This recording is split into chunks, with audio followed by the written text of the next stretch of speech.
I guess we could talk a little bit about workaholism. Here in Silicon Valley, we're seeing more and more people who are, Yes. addicted to work, right? And they get all these external accolades, but at some point they lose their joy in that, right? Because the brain adapts no matter what your source of dopamine. If you overdo it, then it'll eventually stop working, and then you'll be in that compulsive loop of craving. I think it's also really important to acknowledge that work itself has become drugified and made more reinforcing, more accessible, more abundant by our devices. It feels good in the short term, but in the long term, it's not really, I think, what most of us want. So it's okay to pursue excellence in work and take pride in work, but it's so important to find that balance. How can you tell when it's the right timing to get that balance?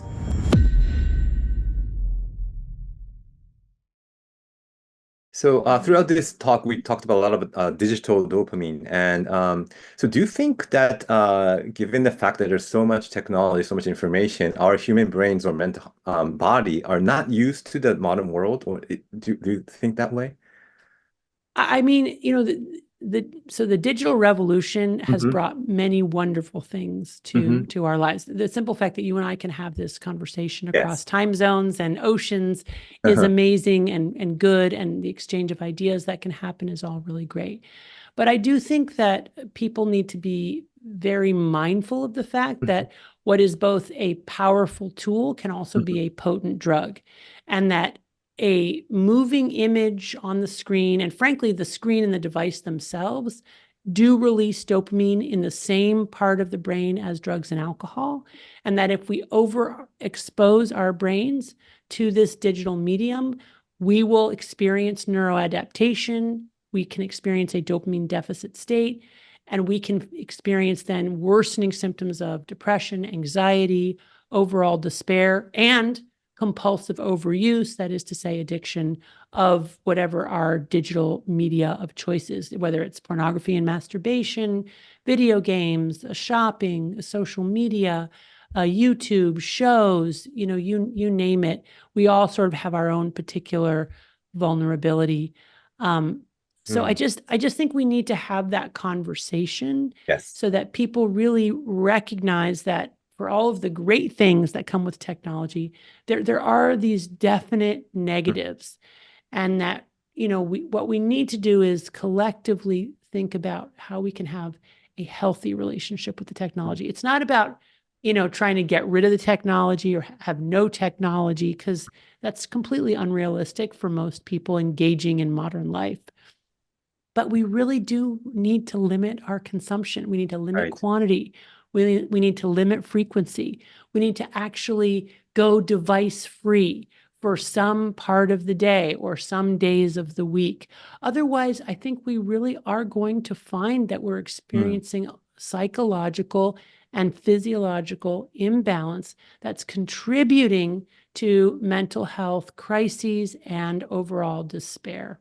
So it's kind of obvious that maybe those things are happening in developed countries such as US, Japan, Europe. So could you explain to us the discussion happening in US, the situation in US, because your book was a New York Times bestseller, and I believe a lot of readers in US loved it. So could you explain to our Japanese audience the discussion in the United States?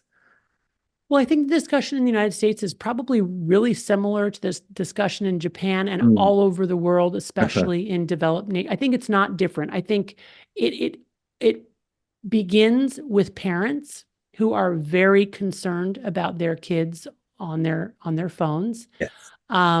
It begins and it spreads out from there, right? People beginning to notice themselves that they're using their devices in a way that they wish they weren't, and yet can't find that they can't make changes, or that the changes are not easy. And then, also just a very important discussion around recognizing that this is both an individual problem, right, and a biological manifestation, but it's also a collective problem, right? So it's very hard to change our own consumption of digital devices and digital media when at school, kids are expected to be on their devices. At work, Yes. we're expected to be on our devices, right? 24/7 access. If you're going to be a success, you better be, getting the latest and greatest of everything that's coming your way. I think this is where we really need to, collectively recognize that more is not always better. And in fact, that we've reached some kind of tipping point. Here in the United States, we're really experiencing a very severe mental health crisis. We have rising rates of depression. We have rising rates of anxiety. And we have one of the highest suicide rates ever. And, that's really, really terrifying, right? The idea that people are so unhappy that they're ending their own lives. And so there's an enormous amount of discussion around why is that happening? Why are these young people, ending their own lives, especially when we look at the sort of absolute wealth and privilege and opportunity that people have. What is going on there? And I think, where my book resonated was this idea that abundance itself can be a stressor, that for all these good things that we have, too much of a good thing becomes a bad thing, that we were wired over millions of years of evolution to deal with pain. We are we're strivers, right? We're our ancient mechanism for processing pleasure and pain means that for every pleasure we pay a price. That price is that come down. And Mother Nature did that to make us the ultimate strivers, never satisfied with what we have, always wanting more. And that's a great system in a world of scarcity, but it's not very good in a world of overwhelming overabundance. So just this recognition that abundance and convenience and the drugification of everyday life is actually causing us harm. Going back to your book, so after reading your book, I learned that there's a price to just pursuing pleasure. So I like to keep the balance, but at the same time, so keeping a balance can also be a stress. So could you give us advice how, it's difficult to not stop drinking coffee, ice cream. So what should we do?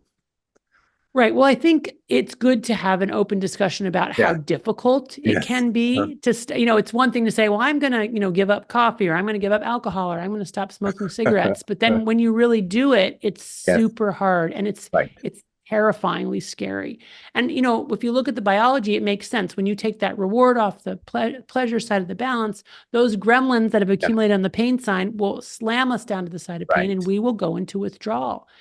But if we prepare for that, if we know that for about 10 to 14 days, we're going to be in acute withdrawal and we're going to feel miserable, but it's time limited, I think that can help us get through. If we do, so what we recommend is actually a 30-day dopamine fast, where we choose that one substance or behavior that's really problematic in our lives. So it's not giving up everything. It's choosing one or two things that are really causing us problems that we really want to stop using or use less of, and eliminating that for 30 days. Why 30 days?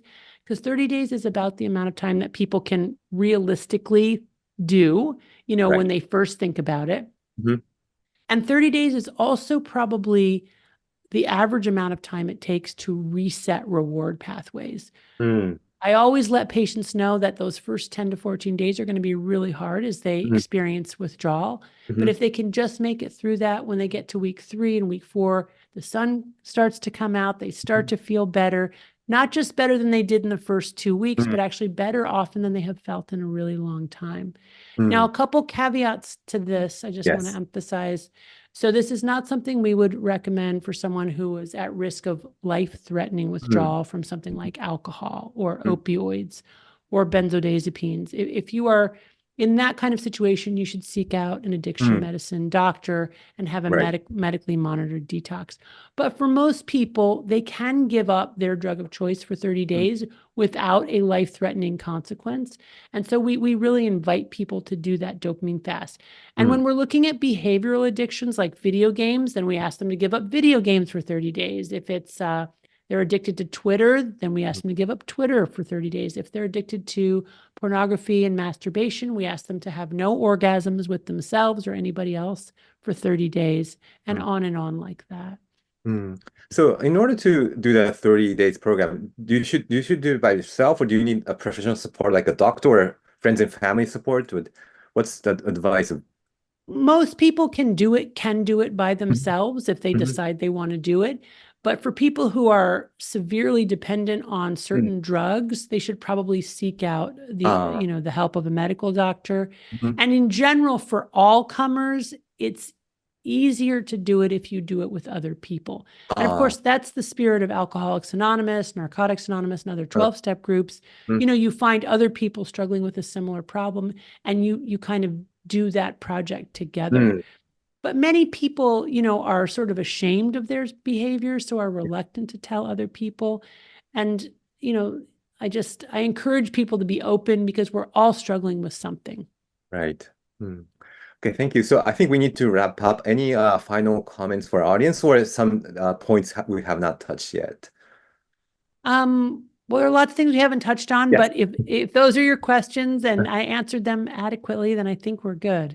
Was there anything else that I kind of emphasized digital drugs a little bit? I guess we could talk a little bit about workaholism, since Yes, that's that's a maybe good your point. Yes, audience. that's a good point. Let's talk about workaholic. Yes. Yeah. So here in Silicon Valley, we're seeing more and more people who are, Yes. addicted to work, Yes. right? Where they keep pressing on that pain side of the balance, right? And they get all these external accolades, but at some point they lose their joy in that, right? Because the brain adapts no matter what your source of dopamine. If you overdo it, then it'll eventually stop working, and then you'll be in that compulsive loop of craving. So for people, with work addiction, we do a lot of also encouraging a dopamine fast. Like, can you take a break from work, for this period of time? Many people can't take a full 30 days, but can they take a week? Can they take 2 weeks? And then really encouraging them to not work during that time, to not bring their devices, to not bring their phones, and really, disconnect in order to be able to get perspective and recognize not just, the role of work in their lives, but also recognize the opportunity costs. What are the things they're missing out on because they're spending so much time at work? I think it's also really important to acknowledge that work itself has become drugified and made more reinforcing, more accessible, more abundant by our devices, but also by like all the various perks, the bonuses, the stock options, the awards, the accolades, the fame. And we just have to really recognize this as it feels good in the short term, but in the long term, it's not really, I think, what most of us want. So it's okay to pursue excellence in work and take pride in work, but it's so important to find that balance. How can you tell when it's the right timing to get that balance? Right. So, which is a great question, which begs the question, well, what is addiction, right? Addiction is essentially the continued compulsive use of a substance or a behavior, like work, despite harm to self and or others. So we're really looking for compulsive behaviors where I can't stop even when I want to, right? I can't cut back. I can't relax even when I want to. I can't stop drinking even when I want to. But also for a behavior that crosses the threshold into causing harm to myself and or harm to the people around me. And of course, that harm can be subtle and hard to see. It can be just that I get more depressed, more anxious. My focus narrows onto this one substance or behavior. I don't enjoy anything else. I don't do anything else, right? So there are very personal consequences, opportunity costs, as we talked about, but also people can end up with health harms, right?